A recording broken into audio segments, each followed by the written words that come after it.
Shannon, my partner, isn't here yet, so I could put his headset on if you want me to check his real quick. Little hot? Okay. I'd rather be not hot than, you know, let's see. Okay. Is that better? I dialed it down a little bit. Check, check, 1, 2, check, check, 3, 4, check, check, 1. Hot? How's this now? Is that better? Check, check, 1, 2, check, check. Am I, oh, I am going to, oh, you know what? You can't hear me now, right? Check, check. Check, check, 1, 2, check, check. Check, check, 1, 2, check, check, 3, 4, right there? Okay. Yeah, I was going in the wrong direction, I think. Yeah. You're good when your partner... Here, why don't I, you want me to put his, well, I'll have him when he gets set up. Yeah, sounds good. Right.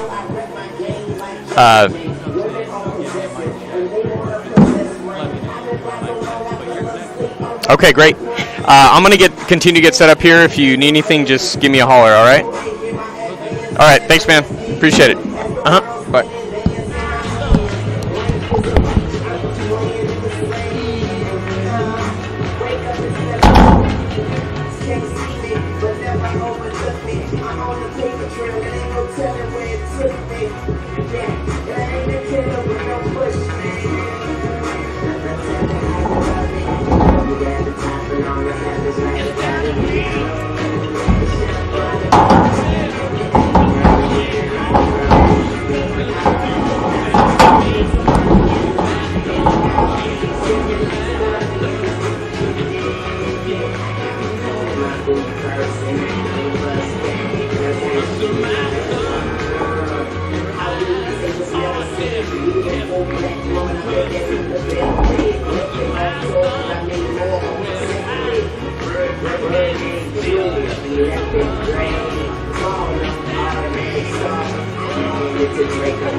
KYNO, the greatest hits on earth. Master Gardening Minute, Eleanor T, on 940 KYNO. A full cleanup of your garden is one of the most effective ways to reduce pest, insect, and disease problems. Many species of pest insects lay their eggs and fall to overwinter in weeds, under old boards and pots, and in wood piles. While you're cleaning out the weeds, dead or alive, and turning over old pots and boards, keep an eye out for hidden congregations of pests like snails and slugs, earwigs, and stink bugs. Pick up fallen fruits and vegetables, and pay special attention to picking up leaves and debris from any plants that have shown signs of pests or fungal diseases. Place all plant materials in the green waste bin, not the compost pile. Rake up fallen leaves and start a rapid compost pile to create nutrient-rich mulch for your planting beds. For 940 KYNO, this is Eleanor Teague with the University of California Master Gardeners. Kino boss Jock Harry Miller inviting you to stop by A&W. Apple Pie Shake. Delicious apples, spices, and vanilla soft serve. With whipped cream and a cherry naturally. Prices may vary. Tax exempt. A&W in the South Valley. The official fast and friendly family restaurant of America's most powerful oldie station. In Visalia, Tulare, and Exeter. Waiting for you. With your water polo team. Again, the pregame Kino tailgate. bumper stickers, Or Kino kickoff. fridge magnets, Thursday. Kino boss dogs. Oh my! Stop by Ascent Luxury Townhomes. That's where you can get all this great stuff. We're at 5355 North Valentine, just south of Barstow. Here until 1 o'clock. Few more minutes. Can't ask for better weather. I mean, it's 74 degrees right now. We'd love for you to drop by the Kino tent and say hello. Stop by our other stations, too. Got all the one-putt stations here. Ascend Luxury Townhomes has a ton of resort-style amenities, like a beautiful pool and spa. They have a dog park, children's playground, large community patio. Like I was telling you about last time, the built-in barbecue is pretty incredible. So stop by Ascent Luxury Townhomes, say hello to them, come by, say hello to us, grab yourself a Kino boss dog, and be happy the rest of the day. Only here for a few more minutes. Big 940 broadcasting live from Ascent Luxury Townhomes. KYNO. Best workout you'll ever get. I mean, it's great. Yeah, you gotta be careful on these. Real reps here, I'm gonna have you on this side.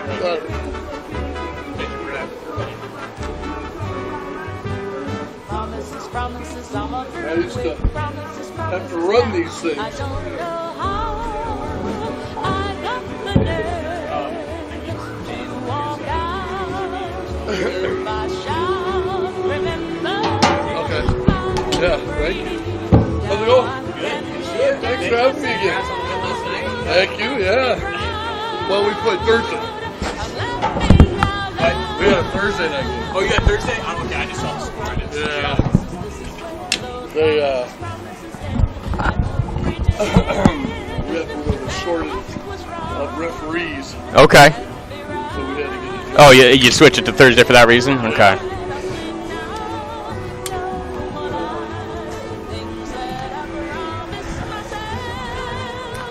We're probably about 2 or 3 minutes away right now, or maybe so. If you can, go ahead. Hey, Elliot, are you there? I'm here, boss. Shannon just arrived. Do you want to get a sound check on him? Yeah, let's get a sound. Go ahead and just count down from 10 like you talked during the broadcast, Shannon. Yep, 10, 9, 8, 7, 6, 5, 4, 3, 2, 1. Does that sound good, Elliot? Good. All right. All right. Good. It's Elliot back there if you need to talk to him. Shannon, so one different thing here today, just to give you a heads up. This wire right here, Yeah. there's a YouTube video stream Okay. that Fresno City does for the home game. This pipes in our broadcast. Oh, right? okay. But keep in mind, unless you turn this, you want to keep this at this level because that sounded good, he said, right? But everything you say will go over that YouTube, even if we're in a commercial during the radio. Oh, got you. So if you need to tell me something or whatever, we need to turn this down.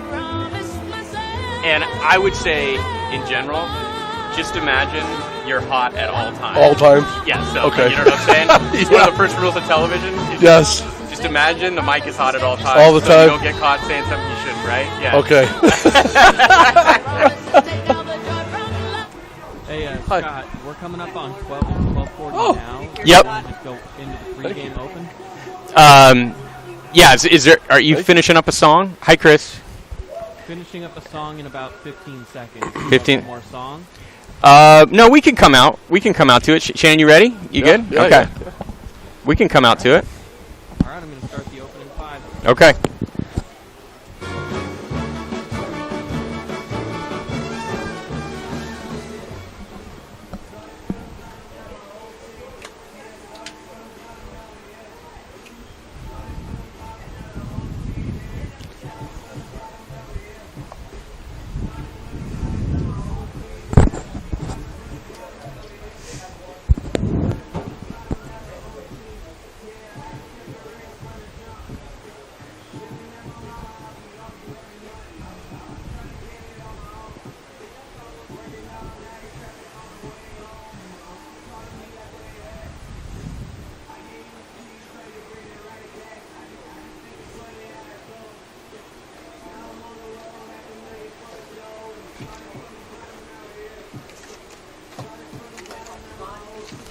I printed this out, another one, just in case you wanted to see it. It's a lot of notes that I understand that you made. Some of it is shorthand, but that's all just some general thought, stuff. Cool.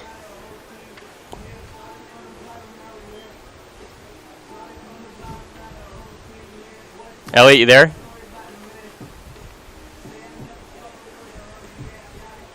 Hang on 1 second. Okay. For some reason, I'm not hearing Plano play the.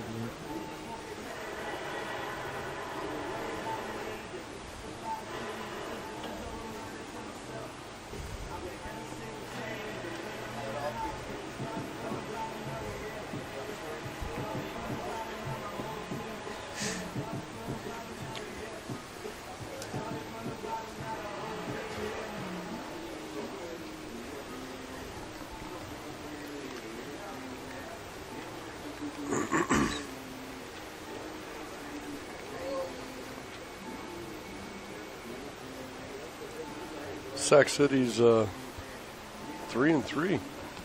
They're usually pretty dominant, aren't they? They've kind of been down in recent years, but they've had a nice, they had a dominant run during your time and then through that era, and they've been good until maybe 6-7 years ago or 5 years ago. But then last couple of years they've been struggling a little bit.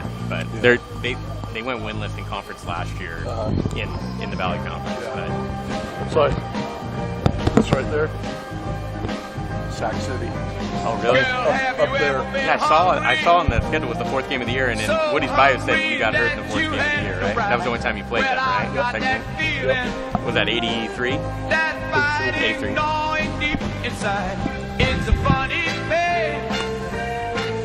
Elliot.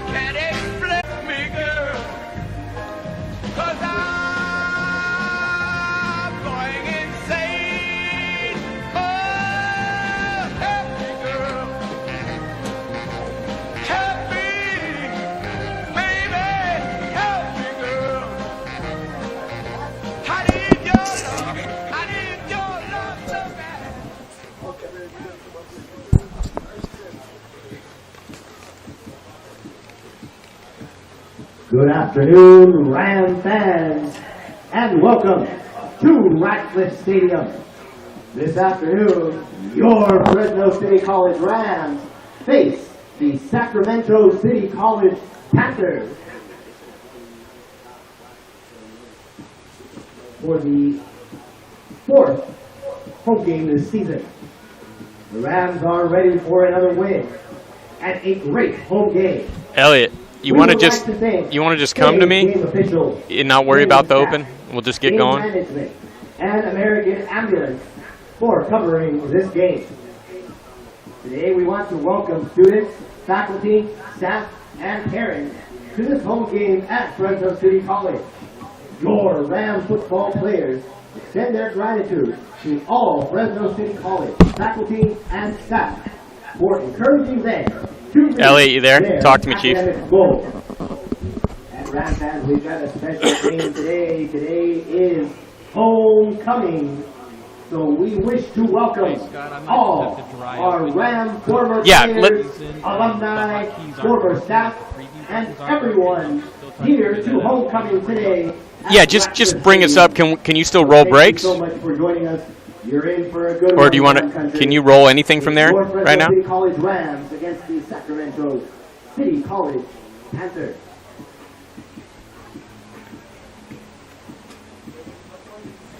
Elliot, you there? Sorry. So this is a Central Valley Conference matchup between the Panthers and your Rams. Songs are. So I'm gonna try and bring in. Yeah, just bring us in and don't. I think we should just get on air. Is what we should do. And a 27-14 defeat against the Modesto Junior College. all right, good afternoon, everybody, and welcome to the heart of Fresno, Ratcliffe Stadium, the site for some more Fresno City College Junior College football on 940 KYNO. I'm KC24 and CBS 47 sports anchor Scott Bemis, alongside once again former Ram linebacker in the early 80s and Fresno City Wall of Famer Shannon Pulliam. And Shannon, we thought it couldn't get any better last week when we had, high 70s temps in Visalia for the game at COS, but this is another perfect day for football here at Ratcliffe Stadium. How lucky are we? I mean, this is great stuff. I mean, a beautiful view up high here at Ratcliffe, the old stomping grounds, and it's fun. And today, we got a good one for you. It's the 3-3 Rams playing host to the 3-3 Sacramento City College Panthers. They've come down the 99 from Hughes Stadium up there in Sacramento down to this historic stadium here in Fresno. And the Rams are coming off a win last week, that dramatic 31-28 win at COS. They got the interception from Keanu Kuma with 13 seconds left to seal that. Well, they're trying to get back in the winning ways against the Rams, but the Rams have been very solid for a long time. You saw it with me last week, right? The 31-28 win, and I think the key in that game for Fresno City was they played a pretty clean football game. If you looked at the final numbers, COS outgained them almost 2-1 in that game in total yardage totals, but the Rams got some big turnovers when they needed it. They got some big special teams plays, as well 2 huge punts from punter Richard Lozano, as well as that Johnny Enriquez field goal that gave them the lead late. And so when you play clean football, you're going to be in every football game. Absolutely. You always go into the game saying whoever turns the ball over the most, probably not going to win the football game, but in that situation for the Rams, when you're opportunistic and those things happen, it makes for a good win. We always like to talk to head coach Tony Caviglia on our pregame show to get his thoughts on the matchup. So let's do that right now. Let's take a listen to my interview with Coach C yesterday. All right, Coach. So coming off a big win over COS, I imagine there was a lot of good energy this week at practice. Yeah, it was. Really happy that we were able to sustain and win that game. We didn't play real good. We made it real hard on ourselves. Had to do some amazing things at the end to pull it off, but we know we didn't play real well, and we've got to continue to get better, and I think we did that this week. What were a couple of the areas that you noticed when you watched the game film that you really want to get better at and improve? Well, we had 15 missed assignments on offense and 14 missed assignments on defense. There's just too much to handle. Obviously, when we did things right, we looked real well, but when we didn't, things fell apart. We blew some coverages, we blew some blocking schemes, and we just got to continue to work to eliminate those mistakes. And we definitely haven't peaked yet, and that's a good thing. So you get Sacramento City this week at home. You've never actually lost to Sacramento City in your tenure here as the Fresno City head coach. Sac City coming off a tough year last year, but they appear to be significantly improved this year. They were 0-5 in conference last year, but 3-3 at this point in the season. So what do you see out of the Panthers? Yeah, their records just like ours, and they're a storied program. They're extremely well coached and good football team. Defensively, they're talented. Much better on defense than they are on offense, and it's going to be a test. There's like we say every week, and with our schedule and our conference, there's no easy games, and this one's going to be a dogfight. Xavier Ali had a big week on the ground last week. Alex Trujillo was pretty efficient, a couple nice touchdown throws. What do you think the identity is of your team offensively at this point? Yeah, we didn't have a whole lot of plays on offense. One of the things we did very well last week is got a turnover, and the next play we scored. Turnover, and we scored. One play drives for touchdowns are always really good. To be sarcastic, but no, I think we have big play capabilities, and we have the ability to run the football. And teams who try to stop our run and load the box, we're going to be able to get on top. And offensively, we take what the defense gives us, and try to involve a lot of people. And the defensively, we're really young up front. And we're just trying to settle in up front in our defensive line. Our linebackers are very young front seven, but they're good too, and they're getting better. And those kids come to work every day, and I see great improvement. So identity-wise, offensively, I think we want to run the football unless we can't, and defensively, we're just trying to be make sure we don't get beat deep and give up big plays. One thing you guys did do well last week was you forced some turnovers, right? Something that had been a little lacking this year until that point, especially intercepting the football, but you came up with two big ones in that game, including that final interception from Keanu Kuma. How nice was that to see? And can you put your finger on maybe why that came to fruition in that game? Yeah, the first interception by Quentin Johnson, he just read the screen and just jumped it, and really was extraordinary football. All right, Ram country. Special day, it's homecoming for all Rams. It's time to get loud. At the end, if he's the right place, on your feet. I'm just so glad he caught it. Make some noise. Third down situations would be okay. Offensively, we got to be able to block your front seven. Your front seven is dynamic. They're strong, they're physical, they do a lot of things. So, it's going to be a test for offensive line and our ability to work with that. If we're able to sort things out, it's going to be good on offense. If we can win the turnover battle, that's great. That's becoming really important for the season. Obviously, it's homecoming. We have a lot of former players coming in. We have a lot of recruits that come in the game.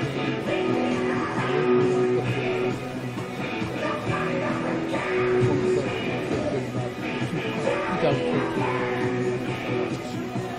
right, it's head coach Tony Galea of the Rams. Thanks, Coach. Yeah, thanks, man. Appreciate it. Head coach breaking things down there, and we heard Coach Shannon talk about how his team actually didn't play that well last week. So when you can get a win and you don't play that well, that's a good sign, isn't it? Those are the type of games when you come out of it and you go, all right, we didn't have our best, but you know what? A W is a W, and you always take it. We're about 2:53 away from kickoff here. Still going to have the national anthem to be performed. Both teams have now taken the field as we count down to kickoff here between Fresno City and Sac City at Ratcliffe Stadium. Let's take a timeout. You're listening to Fresno City College football on 940 KYNO. Introducing the Bassett Gallery inside Fashion Furniture. 120. All right, Scott, I'm going to play your intro. Your game open.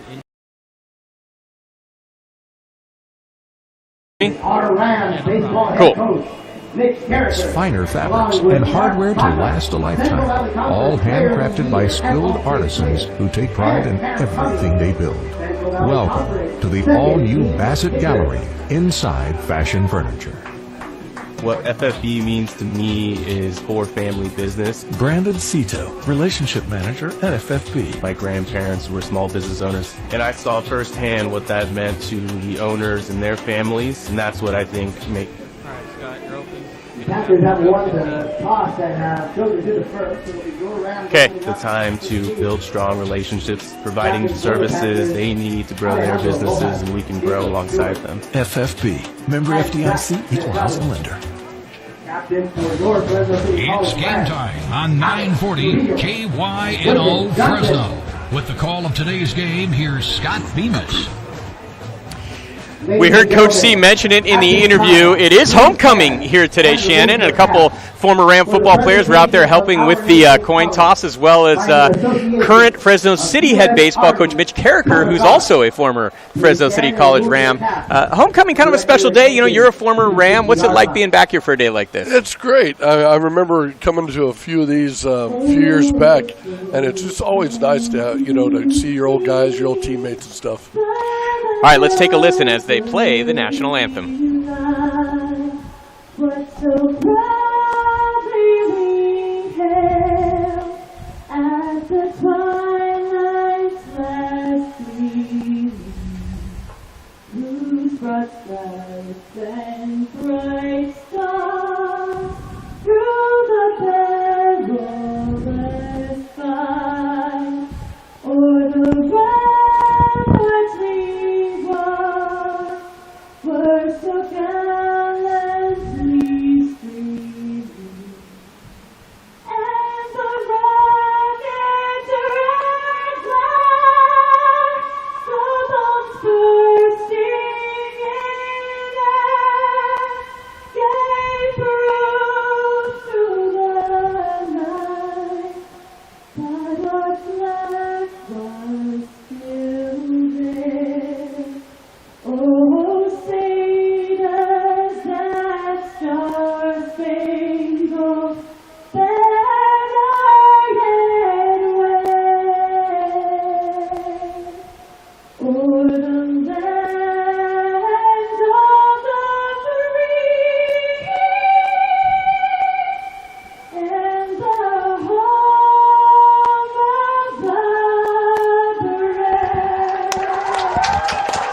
Ladies and gentlemen, our national anthem, a beautiful rendition performed by Fresno City's own Holly Kirungi. Let's give her a great round of applause. Boy, Holly, a Fresno City alum, or I think she might work here at Fresno City, with just a beautiful rendition of the national anthem. And with the new sound system here at Ratcliffe Stadium, I mean, all of Fresno got a great rendition. That was great. I love clapping for someone that sings it live, man. That's the best. All right, so the Rams, I mentioned the coin toss. They actually lost the coin toss. Sac City decided to defer, so the Rams will get the ball first. That means we'll get to see Alec Trujillo and company on the opening possession here of this football game. Alec coming off a very efficient performance last week against Sac City. Only threw the ball 17 times total in that football game, 10 of 17 for 116, but he delivered a couple clutch throws, 2 touchdown passes that were key in that win. What impressed you about Alec last week? You know, he's very poised in the pocket. You know, he steps up, he hangs in there, keeps his eyes downfield, and if he has to get out of there, he gets out of there. But he's a poised kid. I like the way he plays. For the season now, Alec completing 58% of his passes for nearly 1,000 yards in 6 games, averaging 162.8 yards per game, 12 touchdowns to 7 interceptions. All right, the Ram kickoff unit is out there, the return unit. Michael Runnels is back deep along with Ramon Ruiz for the Rams. The Rams in their home reds today with the white pants. They're going to be going right to left here across your radial dial from the south end zone to the north end zone. Sac City in their white and burgundy uniforms, all white with the jerseys and the pants. And the kick is in the air. Runnels fields it at the goal line. He's out past the 20, trying to squeeze his way through a couple tacklers, but he's brought down at the 23, and didn't take long for our first flag of the game. Seems like there's about a 50% flag rate on kickoffs these days. No kidding. No kidding. So the Ram offense, as I mentioned, we'll check that flag and see what it is here in a minute, but being led by Alec Trujillo at quarterback. The 22-year-old out of San Joaquin Memorial High School, went to San Jose State for a couple years, then went to a junior college in Iowa. Return team number 54. Holding call. 10-yard penalty. 5.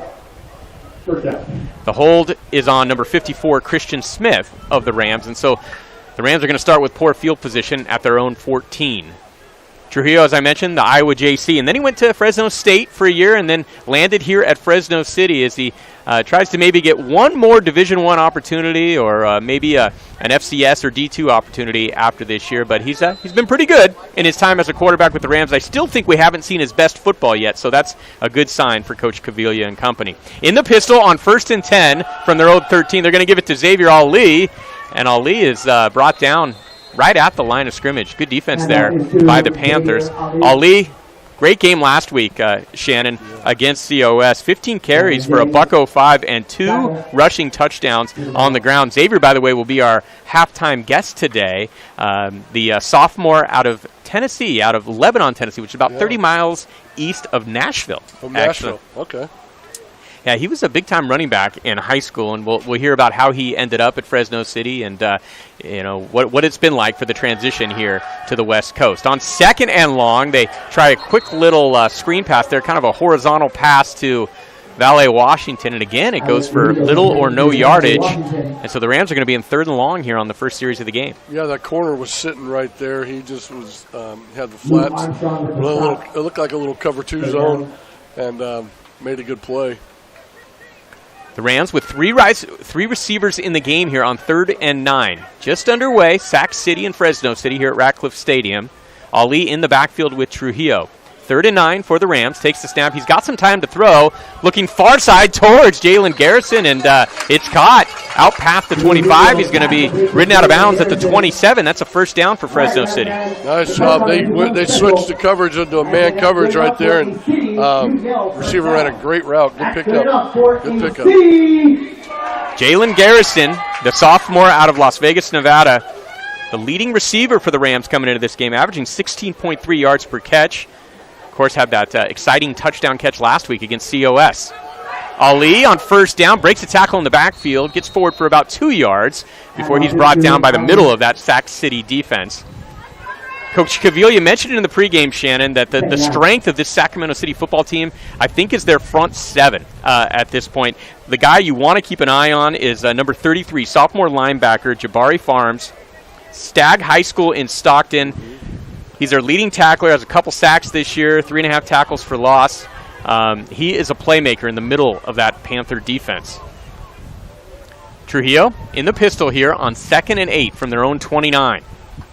Claps the hands, takes the snap, gives it to Ali again. Xavier pushing that pile forward, running over left tackle that time, and he gets it out to the 33. That's a gain of about 4 yards on the play. Going to bring up 3rd and manageable. Great second effort right there. He looked like he was going to be maybe tackled for maybe a 1 or 2 yard gain, but he picked up a couple more. Their nose guard, they're switching out. They're moving guys around. They had a nose guard, not a real big kid. I got to get that number, but it looks like he might be a quick little player. Yeah, Sac City coming into this game with 16 sacks on the year. That's one of the better numbers in the state. Trujillo in shotgun on 3rd and 4. Nice pass near side. A little out route there from the slot position to Valet Washington, and Valet's out to the 42-yard line, and they're going to move the sticks again. Nice little smash route right there. Great timing on the out. Put it only where he could catch it. Valet Washington, the bounce back from Fresno State. He went to high school in Tennessee, by the way, originally from Detroit, Michigan. Trujillo with 3 receivers in the game from his own 42, with 11:31 and counting now left to play in the first quarter. No score here at Ratcliffe. Sac City and Fresno City. Second conference game for both teams. Fresno City won their opener over COS. Sac City fell to Modesto last week in their Valley Conference opener. Oswego in the game at running back for the first time, and Naomis running hard, loses the football. It's on the turf. It's picked up by Sac City, and we got our first turnover of the game, as Oswego lost the ball there, kind of fighting for extra yardage, and coming up with the recovery was Lorenzo Swain, as that ball just popped out of there and popped right into his hands. Yeah, he was trying to get a little extra yards, got turned around, and backer came up and looked like he put the helmet right on the ball, popped it right out. It's what we talked about in the pregame, right? Playing clean football, and unfortunately on the first series of this game, Fresno City turns it over. Sac City, by the way, their offense is steady, I guess is probably the best way to describe it. They haven't picked up a ton of big plays this year, and they're in the bottom 3rd in the state until yardage, and rushing the ball has really been a struggle. So turnovers are going to be big for the Panthers. And on first down, Sean Nixon, their quarterback, swings it out to the receiver Kevin Adams, and a good defensive play is made by that Fresno City defense. Diego Betancourt came up. Nice play. Betancourt flying up from that safety position. Lance Cezanne also might have been in there to help out with that tackle. It's a TFL right there on a pass play as Sac City loses 3 yards. Trying to take advantage of the early turnover. The Oswego fumble setting them up in great field position. Nixon in the pistol, and whistles blow. Flag down. False start. Offense. Number 58. 5-yard penalty. Gotcha. Second half. False start on the Panthers. That's going to move them back 5 yards to the Ram 44. So it's going to be 2nd and 18 now. Yeah, they're going on second count, 2 count, trying to draw the Rams off. The Rams are doing a good job of holding their water. As I mentioned, Sac City only averaging 208 total yards per game. That's 64th out of 67 teams in the state. We'll see what they can do here. Nixon handing it off to Otha Williams, and Otha running far side outside the hash marks and goes out of bounds after getting back the 5 yards they lost and a couple more. He goes out of bounds at the Ram 34. Little zone play right there. Picked up some good yardage. They got a good push on that left side of the Rams defense. And Otha Williams, a returning Panther player, a sophomore out of Elk Grove, Monterey Trail High School. 3rd and 8 now for the Panthers. From the Ram 34, Nixon claps the hands, takes the snap, now rolls to his right, looking downfield, now going to run.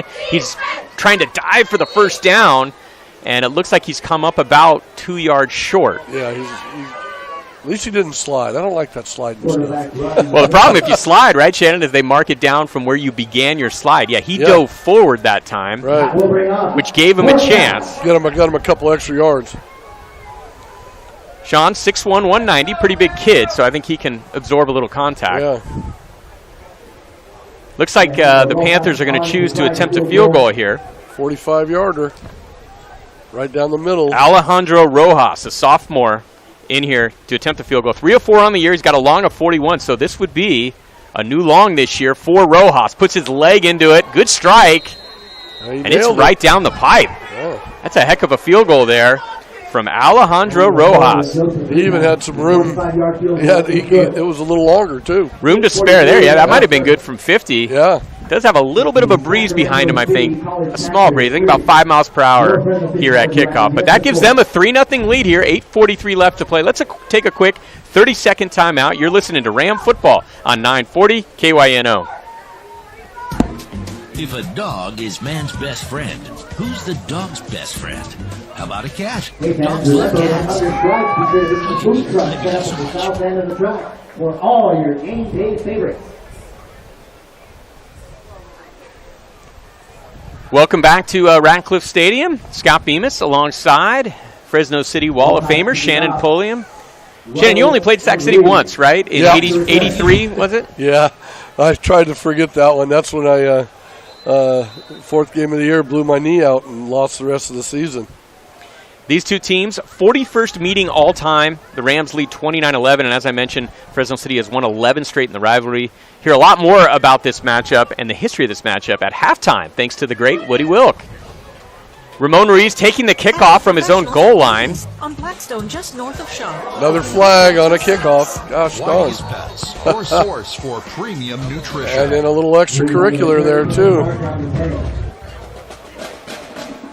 All right, welcome back to Ratcliffe Stadium. 3-0. Fresno City trails it here after an opening field goal by Sacramento City, taking advantage of the early fumble from Naoma Sasuega. Ramon Ruiz returning the kickoff out near the 30, but again, 2 flags down on the play. It looked like it might be another holding call or maybe block below the waist. And then after the tackle, there was a little extra pushing and shoving. We'll see who that's on. The officials are talking things over. Rams football on 940 KYNO, brought to you by FFB, Bank on Better Services. Yeah, I mentioned the 41st meeting all-time between these two teams. They met for the first time way back in 1958. Let's get the penalty. Return. Holding. Return team, number 89. Be a 10-yard penalty in the spot of the foul. After the play, unsportsmanlike conduct. Kicking team, number 19. 15-yard penalty from the seceded spot. First down, Fresno. All right, so we had holding and a personal foul there, so I think they mark off both penalties, right? Yeah, they got to mark one and then go from where it ends up. That was Rocky Kuntz on the hold on that one from Clovis East. So this is requiring a little math here to figure out where the ball should be spotted. Not always my strong suit here, but they're going to mark it at the 30, and that's where Fresno City will begin their second series. Put a couple first downs together were getting a nice little rhythm going there on their opening series before the turnover halted that. They come out with 3 receivers in the game. Ball on the right hash from their own 30. 2 receivers left. Garrison with bump coverage out to the right, the short side of the field. Ali behind Trujillo, and he gets the carry. And running over right tackle and right guard, he gets forward 4 yards. Yeah. You know, you like that when you can average 4 yards a carry. That's good football. Yeah, sets up a 2nd and 6, which really opens up the playbook now. Both the run and the pass in play.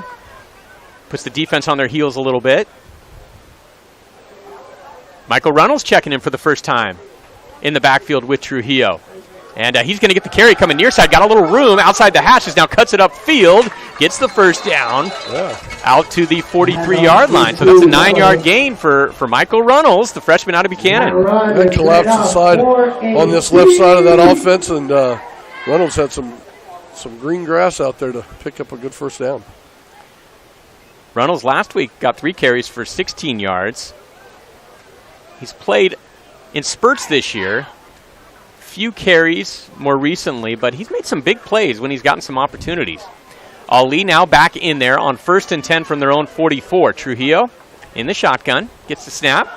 He's going to hand it to Ali. Ali running to the short side of the field towards the sideline, and he gets run out of bounds by Tonga Tanaki, the linebacker for Sac City, and they're going to give him 2 yards on the gain, so it'll be 2nd and 8. Trying to go back to that left side of the offense, or the left side of their offensive side. Only picked up a couple there. Trujillo comes out in that pistol again. He's got Gavin Nelson in the game as a tight end. 3 receivers as well. Takes the snap. Going to hand it to Ali again. Ali, a nice jump cut in the hole. Now spinning near midfield. Gets into Sac City territory down to their 49-yard line. So a 5-yard gain on that play. Going to set up 3rd and call it 3. Yeah.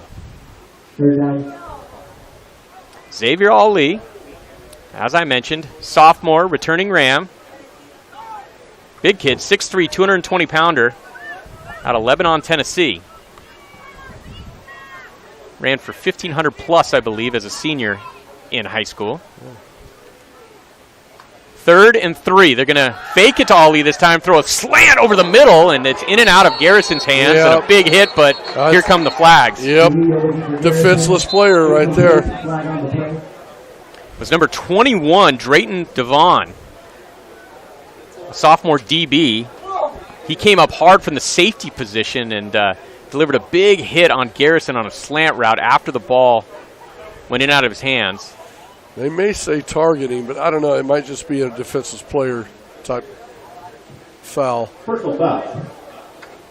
Unnecessary roughness against a defensive player. Yep. 15-yard penalty. First down.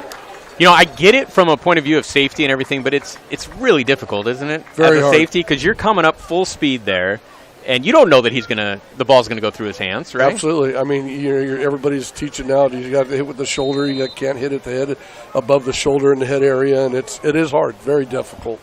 Well, the Rams get a break. They'll take it. It's a 15-yard penalty, which will move it down to the Sac City 34.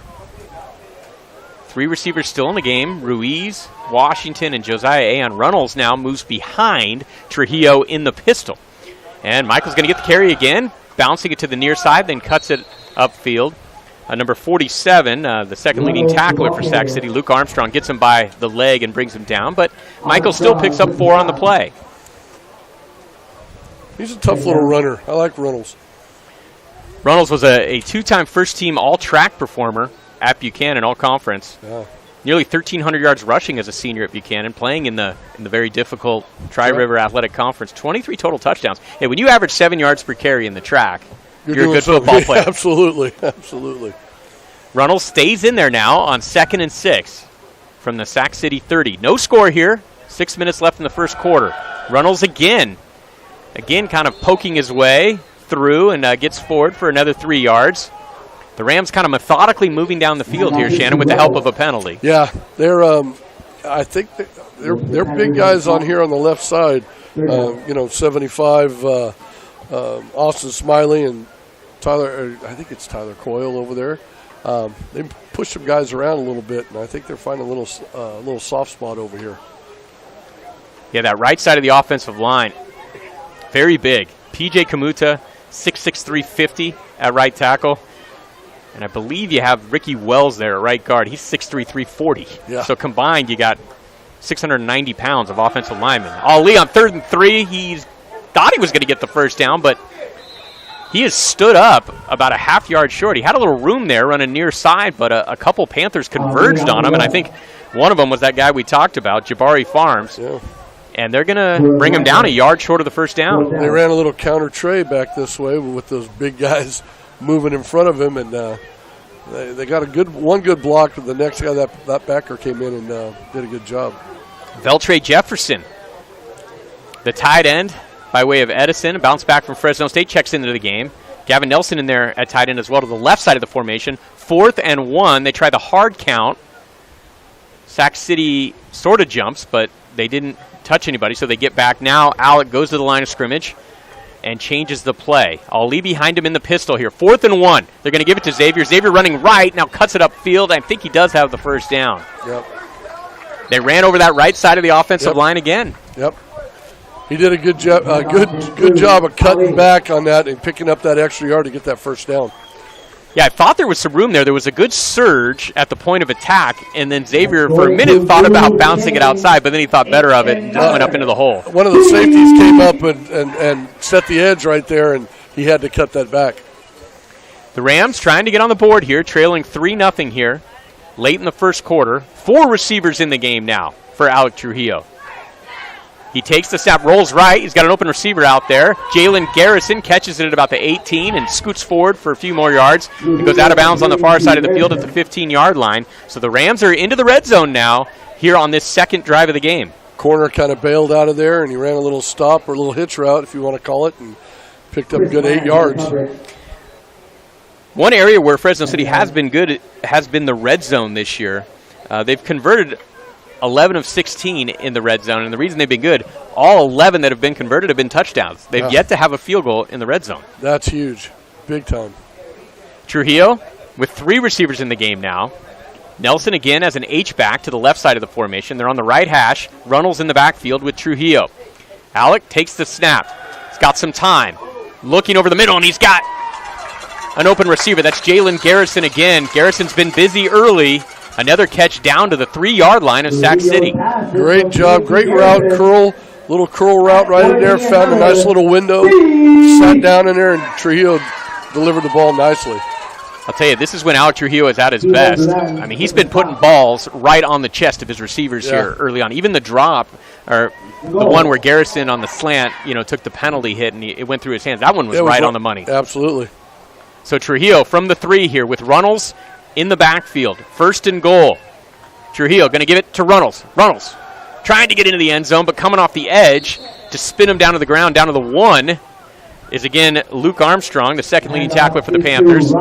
But Runnels gets it down to the 1, setting up a 2nd and goal now. Looked like he was almost going to get in. He was one of those where you get tackled and roll over a player and you don't touch the ground, and it looked like it was almost going to happen, but he did kind of get touched down at the 1. So 2nd and goal from the 1. Under 3 minutes now left to go here in the first quarter. 3-0 Sac City. Trujillo in the shotgun here from the 1 with Runnels in the backfield with him. Takes the snap, hands it off to Runnels, and Runnels is going to get into the end zone for a touchdown. Takes a nice little seat right in the end zone.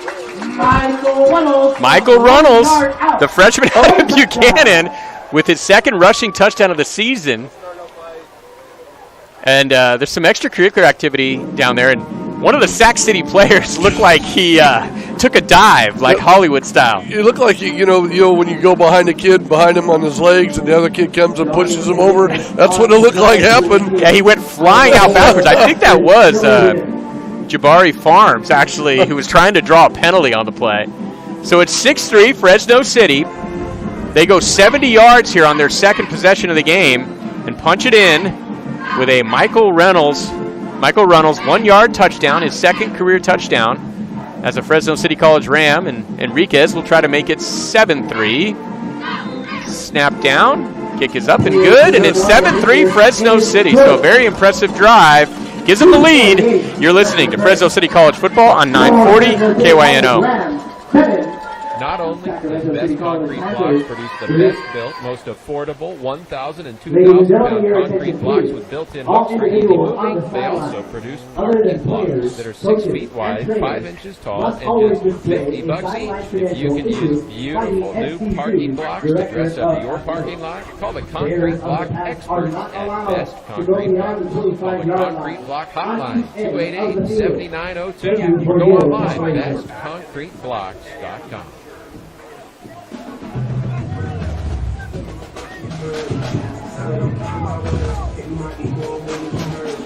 Michael Runnels, 1-yard touchdown run. Michael Runnels' 1-yard touchdown run has made it 7-3 Fresno City over Sac City here at Ratcliffe Stadium. Scott Bemis alongside FCC Wall of Famer Shannon Pulliam, and that's a really solid drive, wasn't it? Nice drive. You know, when you always chew up some clock and run it down a little bit with some great mixed up running and passing. Looked good. The ensuing kickoff is fielded inside the 10 by Panther, and look out. That got a little roar out of this homecoming crowd here as Yabrell Emerson, the sophomore safety out of Central High, plays some corner as well, just delivers the hammer on the tackle there on that kickoff and brings the Panther down at the 25. Gosh, it's nice when you run down on a kickoff you don't get touched. I mean, nobody touched him. He came down, boom, made a play. Big play. So you're saying a lack of blocking also contributes to that? Absolutely. You still got to square him up and put your chest on him, and that's what he did. A great job. And that was a perfect tackle, too. It looked like he kind of kept the helmet up, which is the way you teach it, right? Yep. Nixon here, going to hand it off on first down to Williams, and Williams is taken down pretty quickly in the backfield. Number 56, that's Andre Love Jr., sophomore out of Edison High School, with a nice tackle, limiting it to a 1-yard gain. Andre, I coached Andre at Kasner. He's a tremendous kid, tremendous player. I think I mentioned that last week. Yeah, you got Love Jr. out of Edison right there, in there at D-line, along right now with number 92, Alex Aldana, out of Mendota. You got Rowdy Brand in there at the joker position. Marshawn Clayton usually filling up the middle there at one of the defensive tackles. Williams going to get the carry, trying to bounce it outside. Noyola brings him down after a 4-yard gain, and so Sac City does move it out to the 31, which will bring up a third. Well, they're gonna mark it at the 31, so it's gonna be 3rd and 3 or 3rd and 4 coming up for the Panthers. That was a great job of stringing that out. They had guys setting the edge, and we had backers scraping into the gaps, and he had to widen it and had no place to go. 3rd and 4, $1:30 and counting left to play in the first quarter. 7-3 Fresno City over Sacramento City. Second conference game for both teams. Both teams coming in at 3-3 on the season. Nixon going to throw on third down over the middle, and there's Diego Betancourt again. He knocks it away as the pass was intended for Jackie Johnson, one of the tight ends for the Panthers, and it falls incomplete, and the Ram defense does the job again as they get a 3-and-out. Nice hold right there. They should have pretty good, decent field position. I think we get a good little return here. Betancourt coming off a nice game a week ago. Remember, he had that fumble recovery in the second half of that win over COS, and he makes an early play here. I think Travis Serwet is back deep for the first time this year for Fresno City. Bad snap on the punt, and the punter now trying to run with it, and he's going to be brought down. So the Rams get a break here as the punter for Sacramento City. That's Rojas, I believe, who also does the punting duties. Bad snap. He was able to pick it up, but he figured, hey, I'm not going to be able to get this punt off, and he's brought down for a loss. Those are tough. I was a punter as well, and when you get those ones on the ground, the first thing you do is look up after you get it, and you either see a bunch of different colored jerseys, and you can't get it off. It's tough. So let me get this straight. Linebacker and a punter? Yeah, I punted too. I punted in high school. I punted here. I was a punter here as well. Shannon Pulliam, you can do it all. I was the backup punter at Boise State as well. Oh, wow. You were just praying that the starter didn't get hurt, That's right, yes. So the Rams take over at the 23 of Sac City here. $1:13 left to go in the first quarter, leading 7-3. They fake it to Ali, swing it out to Josiah Aon, and a flag comes in. It was a kind of a receiver screen out there. I wonder if they're going to call offensive holding or pass interference on this play. I don't know. He ran a little whip route. You come inside, then you flatten it out down the line. But it was a late flag. It was after the catch and right during the tackle. So holding. Offense. Number 50. 10-yard penalty. Previous spot. First down. Number 15 is who they got. So that's Valley Washington. So yeah, it looked like he was the slot receiver out there, or the wide receiver, and they threw it to the slot guy, Aon. And Valley was blocking, but apparently they got him for a 10-yard penalty there. So that moves it back to the 33. It remains first down. Clock is running. Under a minute to go in the first quarter. Beautiful day for football here at Ratcliffe. 76 degrees at kickoff. Trujillo going to roll left this time. Now throw back the other way to Ali. They set up a fun little running back screen, and Ali is inside the 25 and gets pounded out of bounds, but not before he picks up 9 on the play. Nice call. I like that. Little sprint left this way and then turn around, throw back screen to Ali, and picked up some good yards. Yeah, very creative play there. Yeah. That got most of the yardage back there that they lost thanks to the holding penalty. So it's going to be 2nd and 11 now for the Rams. 2 receivers split out to the wide side of the field. That's the near side of the field. Aon and Washington. Nelson comes in motion as a tight end. Jefferson also in there at tight end. Ali going to get the carry, and he's going to be taken down in the backfield. No, he breaks out of a tackle and actually almost gets back to the line of scrimmage originally, Yeah, it looked like he was going to be brought down for a loss on that play. But Ali was able to spin out of a tackle in the backfield and at least keep it from being a negative play. Well, Sac City had a big penetration from the backside. It looked like either a backer blitzing or a lineman shooting the gap. Got right in the backfield right away, and Ali had to try to get whatever he could get. All right, that's going to bring us to the end of the first quarter. It's 7-3 Fresno City. And in between quarters here on our Fresno City broadcast, we'd like to tell you about Rams to Remember. Don't forget, Ram fans. Running back Earl Charles came nearly 3,000 miles to Fresno City College in 2001 after a successful prep career at RC High School in Brooklyn, New York. Over 22 games in 2 seasons with the Rams, Charles gained 2,751 yards and scored 32 touchdowns, leading Fresno City second in school history in both categories. As a freshman, he averaged an amazing 8.02 yards per carry, and as a sophomore, posted nearly 1,700 yards rushing on his way to first-team All-American honors. Earl earned a scholarship to Marshall University in West Virginia, where he posted over 2,000 total yards and 17 total touchdowns over the next 2 seasons, which eventually got him a look as an undrafted free agent with the New England Patriots until an injury in training camp ended his football journey. Earl Charles, a 2015 inductee into the Fresno City Hall of Fame, and certainly another Ram to remember. Yeah, Earl Charles followed Maurice Morris here at Fresno City, so not as remembered as Maurice is, right? Because Maurice broke all the records, but Earl Charles, a fantastic running back as well. Tough, really tough. Went on to a very successful career at Marshall and from New York. Man, that's a long way to come to Fresno City College. Trujillo now on 3rd and 11 here from the Sac City 24. First play of the second quarter. Looking left, looking, now going to run up the middle. He's inside the 20, trying to beat a couple defenders. He's inside the 10. He's inside the 5. Trujillo showing some wheels there as he stepped up into the pocket and then just took off running. That's a big gain on the play. All the way down to the 2-yard line, 22 yards on the carry. Looked like he was going to get snatched up, and then he turned on put that second gear in there, and then made a nice play, good cutback, and almost took it in.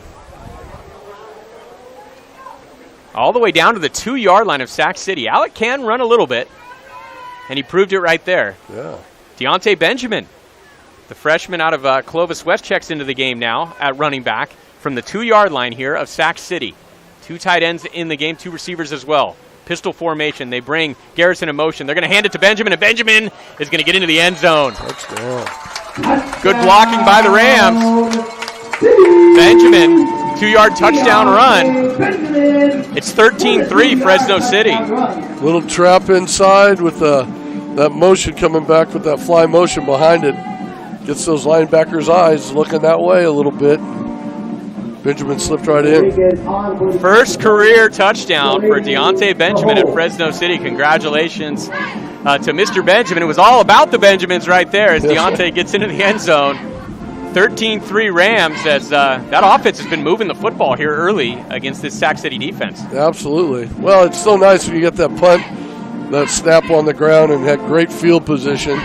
You get a short field to do some things on, and they definitely capitalized on that. 14-3 Rams lead it. 14-15 left to go as Enriquez converts the extra point. He's 2 for 2 today on PATs. Let's take a 30-second timeout. You're listening to Ram Football on 940 KYNO.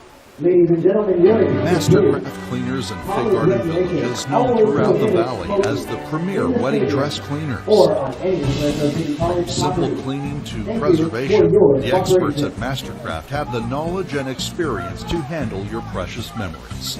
They even package your dress in a box with a viewing window. You'll love how it looks. For over 60 years, it's been Mastercraft Cleaners and Fig Garden Village, your wedding dress experts. Now open Monday through Saturday.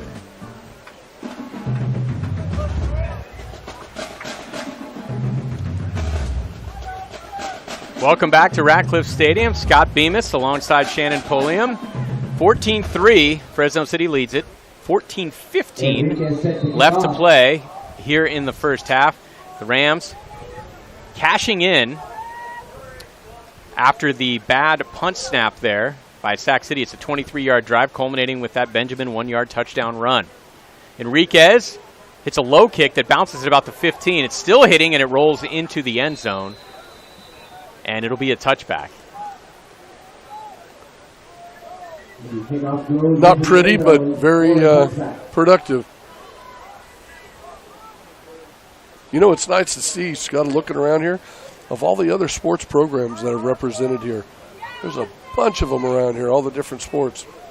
Yeah, it's homecoming today, and at halftime of today's game, they're going to do the Parade of Athletes where they introduce all the athletic programs here at Fresno City, and so that'll be a lot of fun. Right. There was a fundraiser going on, I believe, for the women's water polo team before the game, some cornhole. Just a fun day to be out at Ratcliffe Stadium. Of course, Fresno State on a bye week. Good day to check out some community college football. And how about Kiana Kuma on first down? That's a TFL in the backfield, a loss of 4. He shot the gap, nice little blitz, and kind of untouched, broke down. He did a great job of breaking down and making the tackle. Keanu, of course, the hero last week at the end of that game with his second career interception at Fresno City, his second one of the year, saved the day for the Rams in that 31-28 win over COS. A win that I think could really springboard this Ram team through the rest of this year. On second down, whistles blow. False start, offense, number 4. 5-yard penalty, second down. False start on the offense, so it's going to push him 5 yards further back. It's going to be 2nd and 18 now. Yeah, homecoming here today. Shannon as well. Coach C mentioning that a lot of former players are going to be here today, and a bunch of recruits as well. Kids that they have their eyes on from around the valley, and I saw a bunch of them down on the field earlier. So a good day to just... Great day to, to have these spread the word, right? Absolutely, absolutely. About Fresno City College football. JC football is good stuff. Coach C's been doing this for a long, long time. 25th year at Fresno City, 24th season. All right. Nixon going to throw here on 2nd and long, and he does find a receiver. That's Kevin Adams. They pick up about 8 of the yards they lost, so they get back to the original line of scrimmage, or close to it, out to the 25. Their quarterback, Sean Nixon, 6'1", 190-pounder, sophomore out of Sheldon High in Sacramento. Not sure, Shannon, if you're familiar with his dad, Chris Nixon, the head coach at Sheldon High School. Yeah, know the name very well. Sean's younger brother, Scott, is also a receiver on this team. All right. number 6. Family affair. Yeah, it's a family affair for sure. Nixon, Sean Nixon in the shotgun here on 3rd and 10 from the 25. Sean throwing right, and he's got it complete, and he stays in bounds. He's trying to tiptoe his way down the sidelines. That's Kevin Adams. Now you say he stepped out at about the 42. And that's a first down, though, for Sac City as Nixon hit Adams on the far sideline. Number 12 of the Rams, Noah Taylor, the DB out of Washington Union, was on the coverage, and I think he went for the interception there, and Adams went up with it, came down with it, and he was right along the sideline, and thought for a minute he was going to go the distance. Those are the kind of plays you teach the kids. If you're going to make the play, if you're going to make the pick, you got to know it. But if you don't, if you're going to try to break it up, the offhand has to secure the tackle. So as you come, you wrap that left arm around, and if you're coming with the right hand over the top, if you don't make that, you don't knock the ball down, then you secure the tackle with the other arm, and that's what he didn't do. There was an injured Panther on the field. That's actually their quarterback. Their quarterback, yeah. Sean Nixon. He is able to get up and walk off under his own power. Looks like he's going to be okay. Fresno City College football on 940 Kano. Brought to you by Donald P. Dick Heating and Air, the home of Mr. Cool for 3 generations. So a big pickup there, 18 yards, actually called 17 yards. Nixon to Adams. And now we have the backup quarterback checking into the game because Nixon went out. That's Calvin Owen, 5'10 freshman out of El Dorado. He's got 4 receivers in the game for him. Owen takes the snap. He's going to give it to his running back, Williams, and Williams gets forward for maybe 2. Looks like Sean Nixon's going to check back in as he's over there near head coach Danny Walker. Yeah, it looks like he's going to run back in, so I think he's okay. Yeah, he's getting the call right now. Sean Nixon, one of those class of 2020 as far as their senior year for football, right? So he only played 3 games, you know, as a senior in high school. Yeah. Did throw for 12 touchdowns as a junior at Sheldon High. Yeah. Sheldon High's a real powerhouse, aren't they, too, yeah, generally speaking? They're tough, very tough. Otha Williams on the carry on 2nd and 7, and he's brought down right at the line of scrimmage. Some more good defense there from the Rams. Christian Smith in on the tackle, along with Quentin Johnson. Of course, we called his name a lot last week. Yeah, absolutely. Jeremiah Shelton, I think, was in there as well. Yeah. Jeremiah Shelton, pretty impressive, right, Shannon?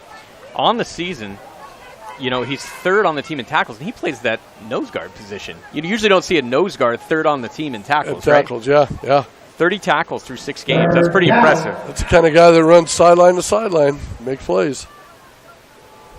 3rd and 8 now for Sac City from their own 44. Nixon clapping the hands, now looks to the sideline. 3 receivers to his left, to the wide side of the field. A lone receiver to the short side. Williams in there in the backfield with him on his left hip. Nixon takes the snap, looking right again for the sideline, again for Adams, but this one falls incomplete. Trey Carr, the redshirt freshman out of Clovis West, out there on the coverage, and the Rams are going to force a punt. He looks like he's really favoring throwing to his right a lot. He hasn't. I don't know if he's come back to this left side maybe one time. So the Rams defense does the job again. And yeah, Travis Serwet again back there returning punts. For the first time this season. He's standing at his own 24. Rojas is standing at his own 29, ready to receive the snap. Serwet's a freshman wide receiver out of Buchanan. Another Bear represented. Buchanan Bears are all over this Fresno City roster. Oh, it's blocked. Diego Betancourt got his hand on it. It deflects sideways. Goes out at about the 47. Yeah, at the 47. So the Rams bring some pressure, and Betancourt got his hand on it. Nice job. The ball still moved forward for a little bit there, but the Rams are going to be set up in great field position at their own 47 here, already leading 14-3. You know, it's nice. Last week calling a bunch of different guys' names, and this week now we're calling some other new guys' names. Everybody gets a turn. Yeah, the way things are going, we could be calling a lot of names by the end of this game. 14-3 here in the second quarter. The Rams are going to take over at their own 47. as Betancourt gets the punt block there. Betancourt, the 6'1", 190-pound freshman. He plays safety out of Hawaii. Trujillo going to throw on first down, looking long. He's got a receiver out there. It's Aon, and he dives for it, but it just is a little bit too long. He got his fingertips on it, but it falls to the ground as an incompletion. I love calling those going over the top, after a big turnover and try to hit that big one. Boy, they had him. Gosh darn. Great effort by Aon. Alec did a good job putting some height on that one and letting him run under it. Just a teeny bit too far from a big play there for the Rams. Beltre Jefferson checks out. The Rams going 3 wides here on 2nd and 10. Ali behind Trujillo in the pistol. Nelson in there at H-back. They're going to give it to Xavier. Xavier running left over left tackle again and gets out past midfield or right to it.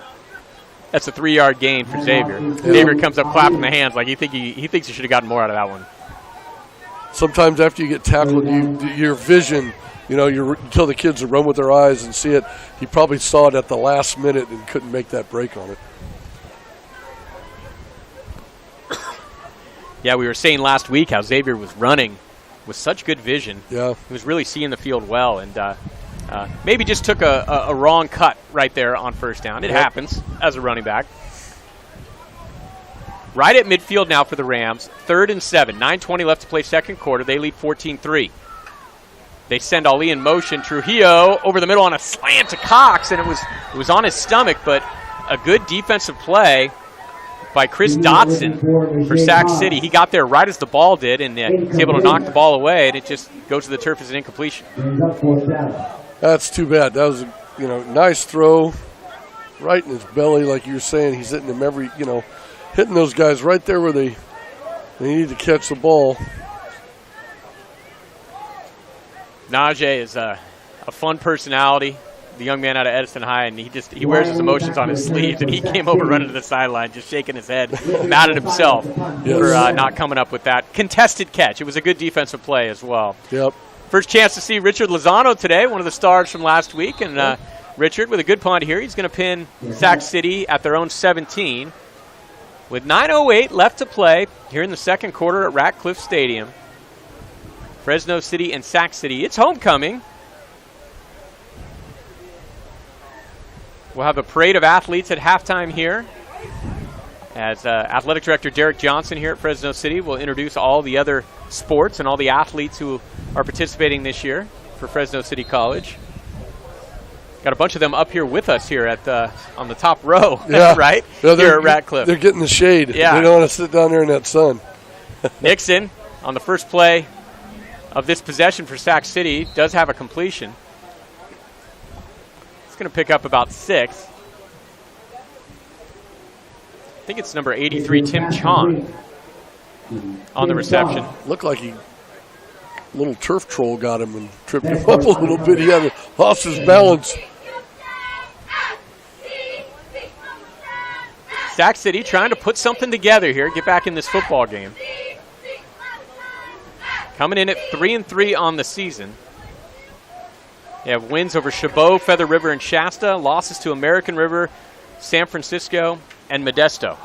Nixon with a dangerous throw there on second down as Trey Carr was breaking on the football, but the ball did get through to his receiver, and it goes for a first down. Nice little catch, a little toe tap on the sideline. Picked up a couple of extra yards to get that first down. So the Panthers move the sticks out to their own 28-yard line now, with under 8:30 now left to play here in the first half. Sean Nixon brings him out of the huddle. In the pistol this time. Looks like he's got a new running back in the game, and he does.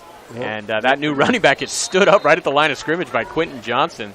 Is that Jackson Talent Burleson? Jackson Talent Burleson out of Christian Brothers High School in Sacktown. Quentin Johnson was right there to meet him in the hole. Yes. No gain on the play. 26 players from Elk Grove Unified high schools on this Sacramento City College football team. Hey, they're recruiting their area, their community. That's what you got to do. As you mentioned, have a very good tradition at Sac City. There was a time from 83 to 93 where Sac City won 9 of 11 against Fresno City, including the one game you played in, right? Exactly, yeah. On 2nd and 10, they throw a little crosser underneath to Jesse Nelson, a freshman receiver. And Jesse gets forward for a 7-yard gain. Yeah, they had some big, talented guys. I remember playing against an offensive lineman from Sac City. His name was Marshall Land. He was about 6'9", about 4 something, and he went on after Sac City. Went on and had a great career at Texas A&M. Huge. 6'9". Yeah, huge. Wow. But it wasn't. I thought he was one I kind of lined up a little bit on, but it was a tight end that came down on me and took the knee out. But their tight end was like a 6'4", 250 guy. I don't even know what you do against a 6'9", 400-pounder, right? You try to run around him. There was offsides on Fresno City, so Sac City took the penalty. And it's going to set up now a 2nd and 4 from their own 34. The Rams, with that 4-man front, 3 defensive linemen and that joker, they're going to hand it off again to Talent Burleson. And he gets forward near the first down marker. Maybe a yard short. Multiple Rams on the stop.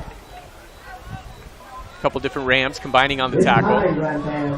The Rams right now, Diego Betancourt, Noah Noyola at safety, Trey Carr, Ontario Thompson at the corners. You got Kevin Washington in there at the nickel position. Quentin Johnson, Keanu Kuma in there at linebacker. And up front, Andre Love, Aldana, and I believe also Marshawn Clayton as well, with Lafayette playing the joker position. Great job. Solid. And on 3rd down,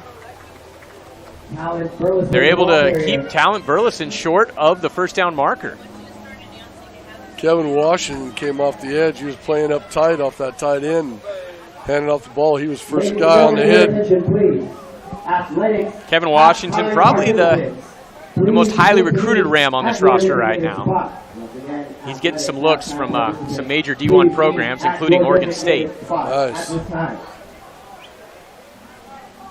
Came into this game tied for the team lead with tackles. Yeah, I'd like to see those Rams going on and playing elsewhere. That's wonderful. That's what it's all about.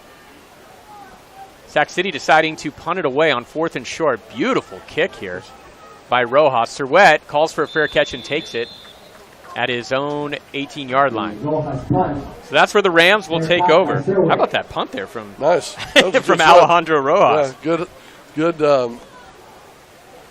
height and about a 50-yarder, I think. 50, 55 Yeah, yarder. he came into this game with a long of 52 on the season, averaging 39.1 per kick. 2 good punters in this football game. As Richard Lozano, obviously for the Rams as well, had that 64-yard kick, I think it was, last week. Yeah. Alex Trujillo leading the guys out. 2 touchdowns on the board already in this first half, both on the ground. Michael Runnels and Deontay Benjamin. So Buchanan and Clovis West getting the points for the Rams today. Trujillo can hand it off to Ali here on first down, our halftime guest today. And Xavier is hitting the hole and brought down after a short gain.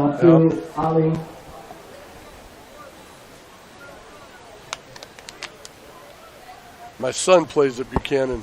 He's a sophomore at Buchanan. I'd like to say hi. Yeah, I told him you got to listen to Dad on the radio today. My son Cole. Hi, brother. Cole Pulliam, thank you for listening. Keep up the good work with the Bears. That's it.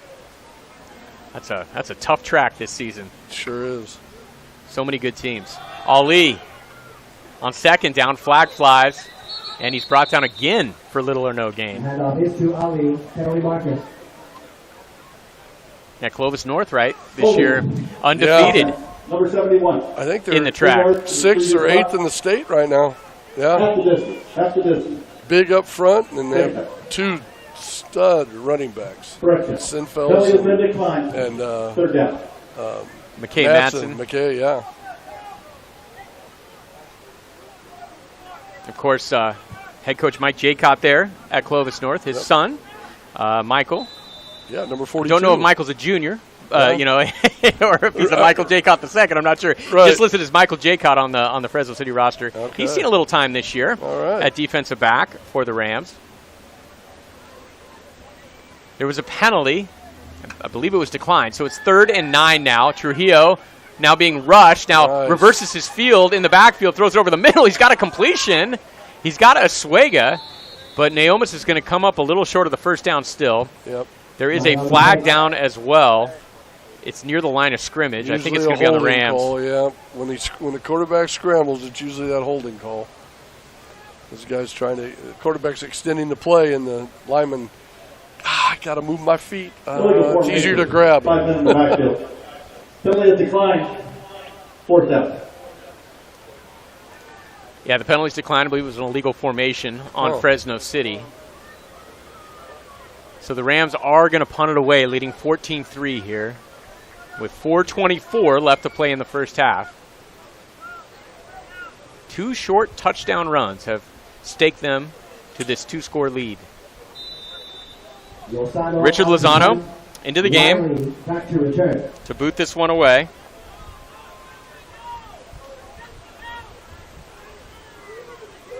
Standing at his own 11. Good snap.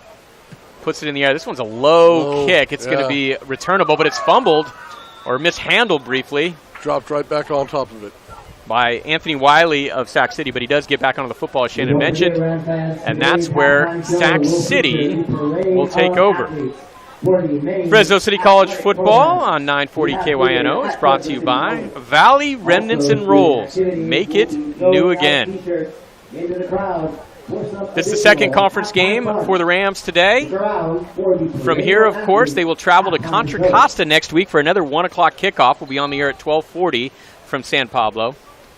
And in 2 weeks, the Rams return home for the big rivalry matchup, the Battle of the Pump, against Reedley here at Ratcliffe Stadium. And then they'll close out the year at Modesto on November 11th at 1 p.m. Seems like every year that Modesto game at the end of the year has conference title implications. First down pass is tipped and caught by Sac City, and running loose down the right side of that field inside the 20, inside the 10, and near the 5-yard line is Jesse Nelson as he caught a deflected pass. It went through one receiver's hands and ended in Nelson's hands, and he gets it all the way down to the Fresno City 4-yard line. Can you believe those? Those are backbreakers when you have a great, defensive. Think you got a great defensive stop, and ball goes right flopped into the other guy, into the receiver's hands. Gosh darn. So a big gain there for Jesse Nelson, 5'10", 170-pound freshman out of River City High in West Sacramento. So Sac City suddenly a 1st and goal at the 4 with a chance to make this a 1-score game. Clint Burleson in the backfield, but Nix is going to throw, rolling left. He's being chased by Lafili. Now runs it out of bounds. Might have lost a yard or so on the play. Yeah, it looks like it. So the Panthers choose to throw there on 1st down. And Nixon decides, you know what, let's just live to see another down here as he takes it out of bounds at the 4-yard line. I see that Pifferini has checked in. Gio Pifferini, freshman out of El Dorado High for the Rams. Called his name a few times last week. Yes, we did. Sac City breaking the huddle here, trailing by 11 with 3:03 left to play here in the first half. Trying to take advantage of that crazy catch there. It's number 81, Jesse Nelson. Yeah. And Sac City decides, you know what, let's talk things over. We're going to take a timeout as well. Fresno City leads 14-3, 2:58 left to play here in the first half. You're listening to Ram Football on 940 KYNO. With the price of gas, the price of eggs, the price of just about everything at record highs, it's important to remember one thing. Valley Remnants and Rolls has 20 to 50% everyday savings and one of the largest selections of carpet, hardwood, vinyl, and laminate flooring in Central California. Shop for flooring at Valley Remnants and Rolls. Hello, I'm Bob McFarland. Make it new again at Valley Remnants and Rolls on Blackstone, just 1 block north of Dakota.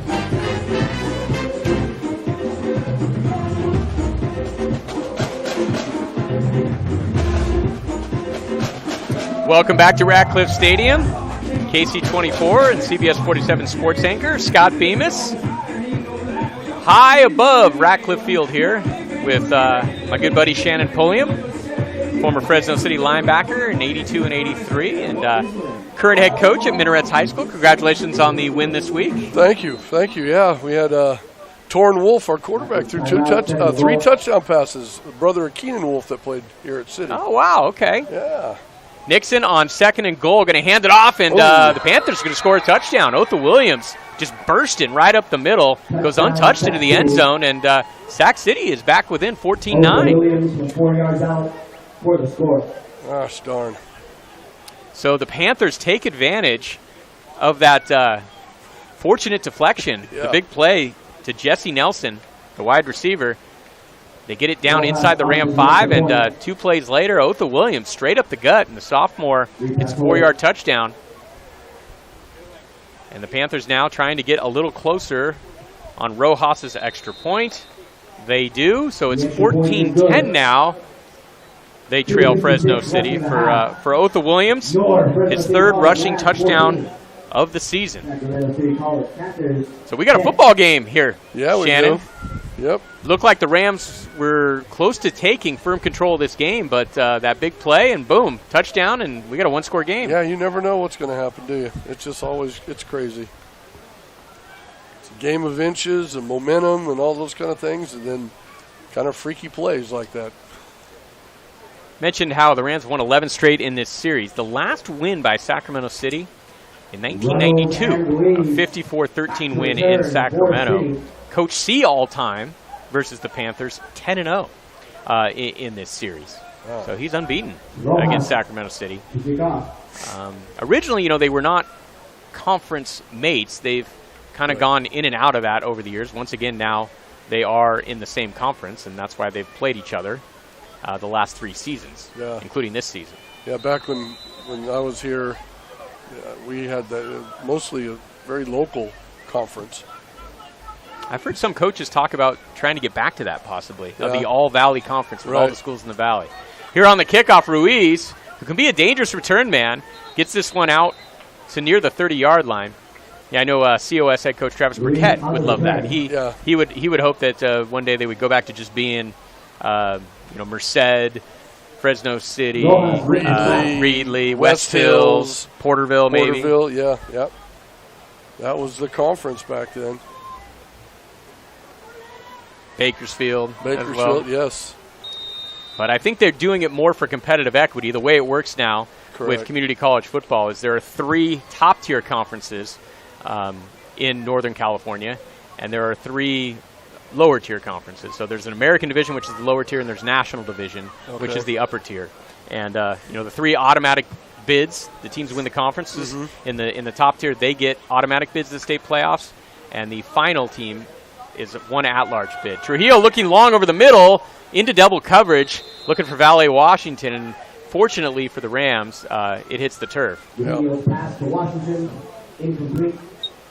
And same way it works in the South as well. There are 3 conferences with automatic bids in the South as well. So you got 4 teams from the North, 4 teams from the South who make it to the 8-team tournament. Gotcha. 2 years ago, the Rams were in that 8-team tournament, lost in the NorCal semis to College of San Mateo. Ali pushing forward. Maybe a half yard. Yeah. Xavier's been struggling a little bit to find some open running room here in the first half. Yeah, I think, I don't know if there's anything wrong with him or anything, but I think, using Reynolds and using Oswego kind of compliment him a little bit maybe, and maybe give him a break. But Rams offense has kind of hit a little bit of a lull here after starting very well. Trujillo in shotgun as we approach 2 minutes left to play here in the first half. 3rd and 9. Trujillo looking long again for Cox. Najee leaps and it hits his shoulder pad and bounces off. Boy. Tough one there as it went in and out of the hands again of Najee Cox. Using that big frame there. Najee, of course, a tall receiver. 6'4", 180, and he went up for the football, did a good job of high-pointing it there, but just unable to come down with it. Well, you know, he went up high-pointed it, but he didn't reach up with his hands. He kind of, you know, at his chest, letting the ball get to him a little bit, and that allows that defender to get that hand up in there. Good teammates here over the sideline, everybody trying to pick Najee up. The Rams have to punt, and Lozano with another good kick. Well, it hits at about the 15 as it went over the head of the return man, and it goes all the way down to the 10-yard line from the 30 to the 10. He turned that thing over. That's a 60-yarder there for Richard Lozano. Not as good as last week, but close, right? Yeah. That still puts him down here in the 10-yard line. Great field position defensively. Let's see if the Rams can get a 3-and-out here and get a ball back and get some points before the end of the half. 1:48 left to play here in the first half. Sac City has 2 of their timeouts remaining, trailing 14-10 here, but they're deep in their own territory. The Rams do have all 3 of their timeouts. So, yeah, if they could get a 3-and-out, I would not be surprised if Coach C used some of those timeouts here to try to get the ball back. Yeah. Nixon on first down, going to hand it off and running outside the hash marks and picking up a good gain there, showing off a little burst is the 5'7", 170-pound running back Talent Burleson. And he picks up. Does he pick up the first down? Yeah, he does. Yep. They're waving the sticks forward, so that's a big gain there for Sac City to get him out of the shadow of their own goal line there. Kevin Washington got locked up on the edge with looked like a tight end or something, lost contain there. That's what they got the first down. Looked like he might have been grabbed a little bit, I would think. 1st and 10 from the 20 now. Clock running, 1:18 to go. And it's Talent Burleson again, and this time several Rams are there to make the tackle. Yep. Noyola in there on the tackle, along with Alex Aldana. Stop the clock. We got the clock running. Yeah, the clock's still running, even though the Rams look like they called a timeout. About 10 seconds. We need to put about 1:14 back on the clock, I think. We'll see if the officials catch it. The Rams coming over to the sideline now. The Rams get a couple stops here. They still have 2 timeouts remaining. What do you think's changed here, Shannon? It looked like Fresno City was in complete control of this football game, and then it just kind of flipped. It's just a big play or two, and suddenly momentum changes? Exactly what it is. And, you know, I talked about that last week and then a little bit today. It's momentum. And, you know, that big play that made that happen on that tip ball, you know, kind of puts you in a little bit of a funk. But I think right before that, I think we were sputtering a little bit offensively. But here's the situation, though, where we can, you know, get a good couple stops, use a couple timeouts, get the ball back, and maybe, you know, get a field goal, put the lead back up to 7. Yeah, that's why that run on first down was really big for Sac City, because even though they had the football, you kind of had the sense that they were in a little bit of a precarious position there at their own 10, and to pick up a first down and give them a little room was big. So they're not going to give us the time they ran out that clock, I guess, huh? It's kind of an interesting spot because Sac City obviously could also pick up first downs here, and then you are leaving them more time. True. So you're kind of in a no man's land. If you had gotten the stop at the 10, I think you immediately used the timeout. And if you 1:08. Oh, here we go. Yeah, you were on it, Shannon. Well, they only gave us 4 seconds. I think they're wrong. But they did reset the clock to 1:08. Yeah, they did give us some back.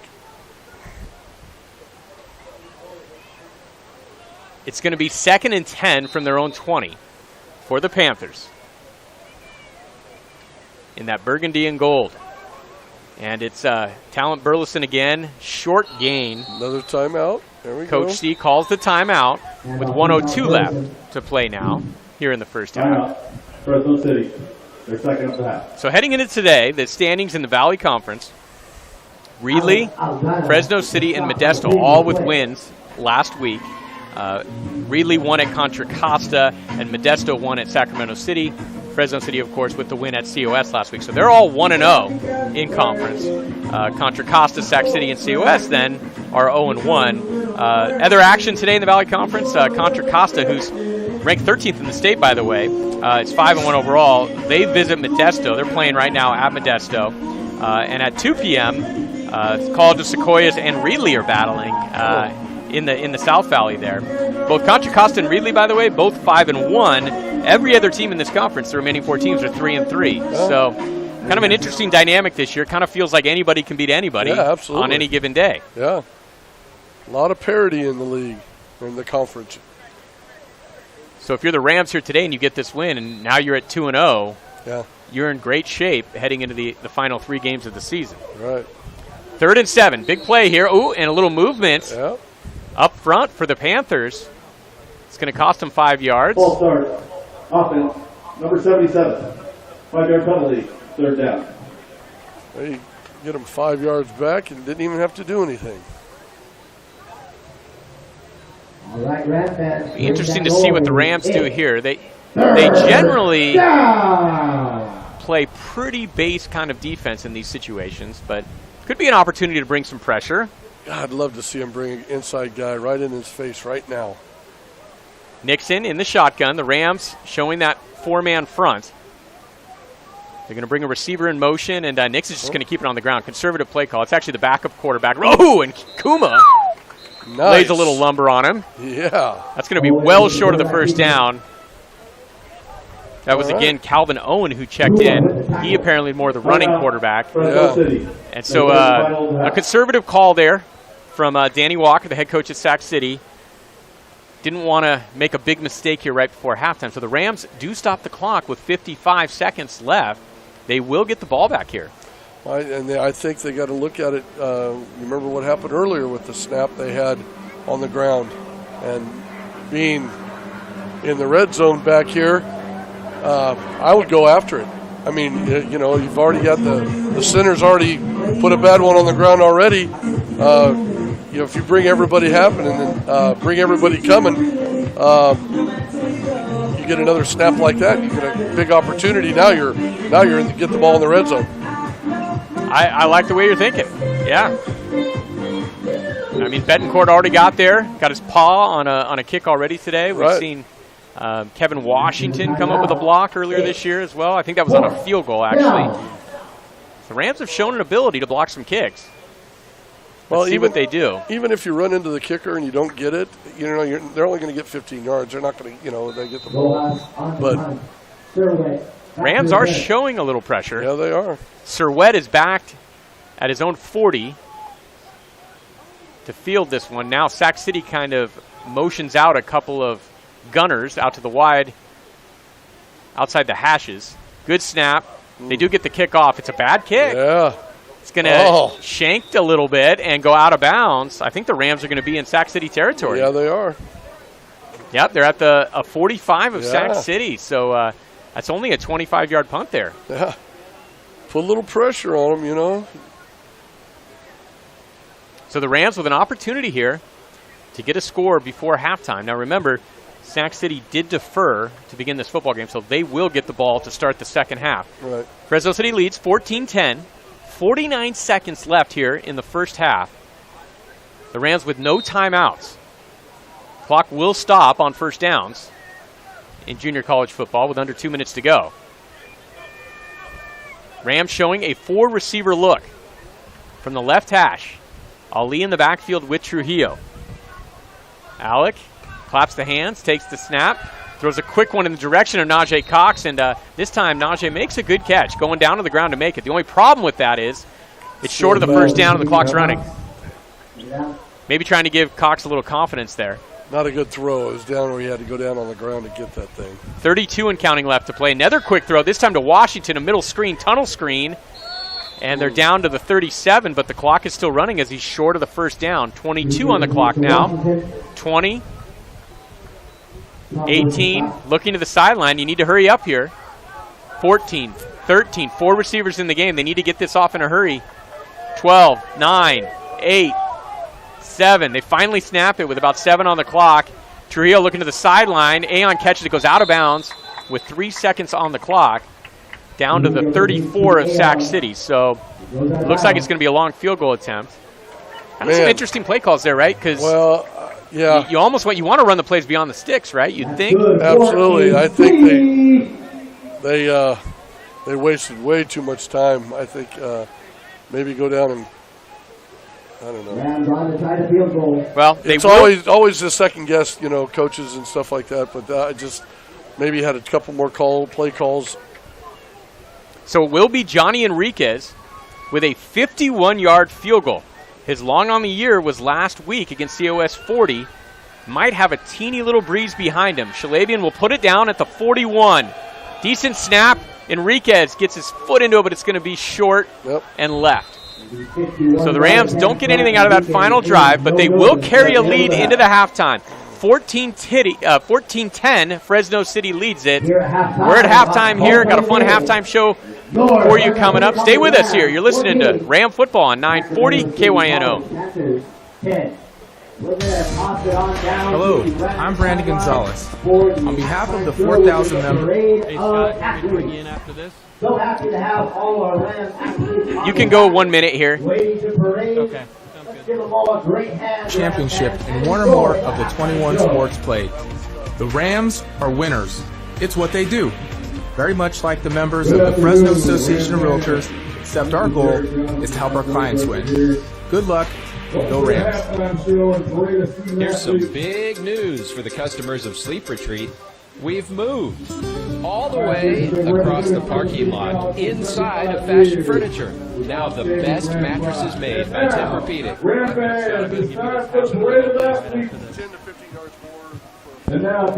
Store in the Valley, Fashion Furniture, located on El Paso, across from River Park. Rest, relax, revive at Sleep Retreat, now inside Fashion Furniture. Rams halftime on 940 KYNO is brought to you by Donald P. Dick Heating and Air, FFB Bank, Valley Remnants and Rolls, Fresno Association of Realtors, EM Tharp, and by Fashion Furniture. Let's get back to the booth with Scott Bemis.